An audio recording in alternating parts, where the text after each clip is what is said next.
పంచముఖ ఆంజనేయ స్వామి అంటే 5 ముఖాలను కలిగిన హనుమంతుడు. వీరాంజనేయుడు, ప్రసన్నాంజనేయుడు, కార్యసిద్ధి హనుమ, దాసాంజనేయుడు, అభయాంజనేయుడనే 5 పేర్లతో పిలుచుకుంటారు. పంచముఖ హనుమను దర్శిస్తే 5 దైవాల అనుగ్రహం ఏకకాలంలో లభిస్తుందట. పంచముఖ స్వరూపంలో హనుమ రూపంలో మధ్యలో ఆంజనేయ స్వామి ముఖంతో ఉండగా దక్షిణాన నరసింహముఖం, పశ్చిమాన గరుత్మంతుని ముఖం, ఉత్తరాన వరాహముఖం, తూర్పున హయగ్రీవుడి ముఖం ఉంటాయి. మామూలుగా హనుమంతుడిని ఎలా పూజిస్తామో పంచముఖ ఆంజనేయ స్వామిని కూడా అలాగే పూజించాలి. పంచముఖ రూపంలో 2 ముఖాలు విష్ణుమూర్తి అవతారాలున్నాయి కాబట్టి శ్రీహరికి ఇష్టమైన చందనం, తులసి వంటి ద్రవ్యాలతో పూజించవచ్చు. పంచముఖ ఆంజనేయ స్వామి ఫోటోను ఇంట్లో పెట్టుకోవడం వల్ల దుష్టశక్తులు ఇంట్లోకి ప్రవేశించలేవని, చేసే ప్రతి పనిలో విజయం సాధించవచ్చని నమ్ముతారు.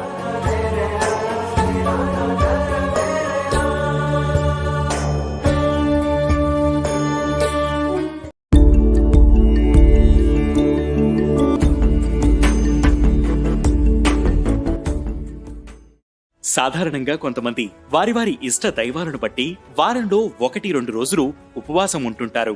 ఇలా చేయడం వల్ల వారికి దైవానుగ్రహం కలిగి శుభ ఫలితాలు అందుతాయని నమ్ముతారు. అయితే చాలా మంది శనివారం ఎక్కువగా ఉపవాసం ఉంటారు. ప్రతి ఒక్కరి జీవితంలో శని ప్రభావం ఉంటుందని హిందువులు బాగా నమ్ముతారు. శని పేరు వింటేనే భయపడుతుంటారు. కానీ నిజానికి శని భౌతిక ఒత్తిడులకు తలవంచకుండా తల ఎత్తుకు తిరిగే సామర్థ్యాన్ని కలిగిస్తాడు. ఫలితంగా శని బారిన పడిన వారు దృఢ స్వభావులుగా మారతారు. కష్టాల నుంచి గట్టెక్కి మనల్ని మనం తీర్చిదిద్దుకునేలా మారాలంటే శని అనుగ్రహం పొందాలి. అందుకే చాలా మంది శనివారం ఉపవాసం ఉంటారు. శనివారం ఉపవాసం ఉండడం వల్ల శని దోషం మాత్రమే తొలగిపోకుండా వెంకటేశ్వరుడి అనుగ్రహం కూడా కలుగుతుంది. పురాణాల్లో చెప్పిన దాని ప్రకారం శనివారం రోజు వెంకటేశ్వర స్వామిని పూజించిన వారికి శని బాధలుండవట. మరి ఈ వరాన్ని సాక్షాత్తు శనిదేవుడే శ్రీనివాసుడికి ఇచ్చాడట. అందుకే ఏలినాటి శని, అర్ధాష్టమ శని వంటివి నడుస్తున్నప్పుడు నియమనిష్టలతో ఏడుకొండల శ్రీనివాసుని పూజిస్తే తప్పకుండా ఫలితముంటుంది. అంతేకాకుండా కలియుగ ప్రత్యక్ష దైవమైన వెంకటేశ్వరునికి కూడా శనివారాలంటే మహాప్రీతి. అంతేకాకుండా శనివారం రోజు హనుమంతుడిని ఆరాధించడం వల్ల కూడా శని ప్రభావం తగ్గుతుంది.